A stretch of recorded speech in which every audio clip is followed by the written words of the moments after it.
नमस्कार बच्चों। आज मैं कक्षा 11 से राम नरेश त्रिपाठी की कविता पथिक लेकर के आई हूँ। सर्वप्रथम हम पथिक जो हमारी कविता है उसके कवि राम नरेश त्रिपाठी का संक्षिप्त में जीवन परिचय देखेंगे। तो राम नरेश त्रिपाठी का जन्म सन 1881 कोयरीपुर जिला जौनपुर उत्तर प्रदेश में हुआ। इनकी मुख्य रचनाओं में है मिलन, पथिक, स्वप्न, खंड, ये खंड काव्य है। फिर मानसी, ये फुटकर कविता संग्रह है। इस प्रकार से इनकी रचनाओं को हमने देखा। फिर इनका निधन सन 1962 में हुआ। राम नरेश त्रिपाठी छायावाद पूर्व की खड़ी बोली के महत्वपूर्ण कवि माने जाते हैं। आरंभिक शिक्षा पूरी करने के बाद स्वाध्याय से यानी स्वयं अध्ययन करके ये हिंदी, अंग्रेजी, बांग्ला और उर्दू का ज्ञान इन्होंने प्राप्त किया। उन्होंने उस समय के कवियों के प्रिय विषय समाज सुधार के स्थान पर रोमांटिक प्रेम को कविता का विषय बनाया। उनकी कविताओं में देश प्रेम और वैयक्तिक प्रेम दोनों मौजूद हैं, लेकिन देश प्रेम को ही इन्होंने विशेष स्थान दिया है। कविता कौमुदी ये 8 भाग में है। उन्होंने हिंदी, उर्दू, बांग्ला और संस्कृत की लोकप्रिय कविताओं का संकलन भी इसमें किया है। इसी के एक खंड में ग्राम गीत संकलित है, जिसे उन्होंने गांव-गांव घूमकर एकत्र किया था। लोक साहित्य के संरक्षण की दृष्टि से हिंदी में यह उनका पहला मौलिक कार्य था। हिंदी में वे बाल साहित्य के जनक माने जाते हैं। उन्होंने कई वर्षों तक बानर नामक बाल पत्रिका का संपादन भी किया, जिसमें मौलिक एवं शिक्षाप्रद कहानियाँ, प्रेरक प्रसंग आदि प्रकाशित होते थे। कविता के अलावा उन्होंने नाटक, उपन्यास, आलोचना, संस्मरण आदि अन्य विधाओं में भी रचनाएं की। तो इस प्रकार से हमने राम नरेश त्रिपाठी का संक्षिप्त में जीवन परिचय देखा। अब हम पथिक कविता जो इनकी है उसका सस्वर गायन जो है देखेंगे। कोई भी कविता जब तक गा करके ना पढ़ी जाए तो उसका मज़ा नहीं आता है। तो इस प्रकार से है कविता को इस प्रकार से गाना है।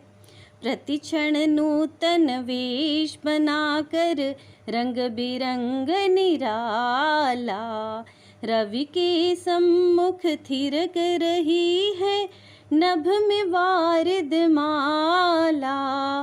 नीचे नील समुद्र मनोहर, ऊपर नील गगन है। घन पर बैठ बीच में विचरो, यही चाहता मन है। रत्नाकर गर्जन करता है, मलयानिल बहता है। हरदम यह हौसला हृदय में प्रिय भरा रहता है।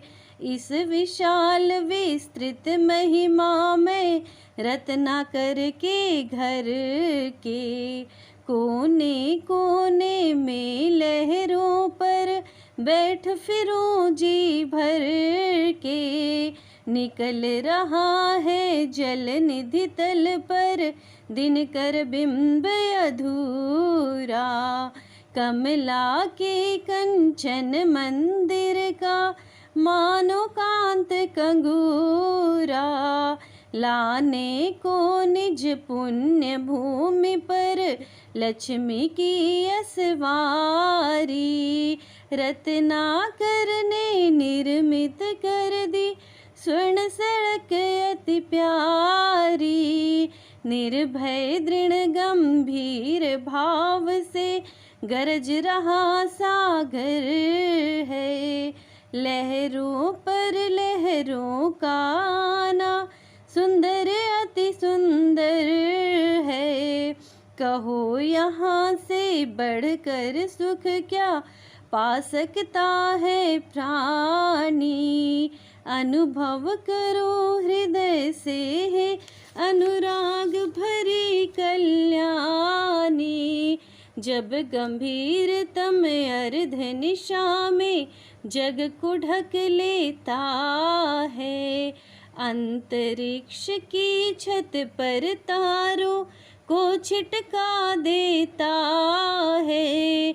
सतमित वदन जगत का स्वामी मृदु गति से आता है। तट पर खड़ा गगन गंगा के मधुर गीत गाता है।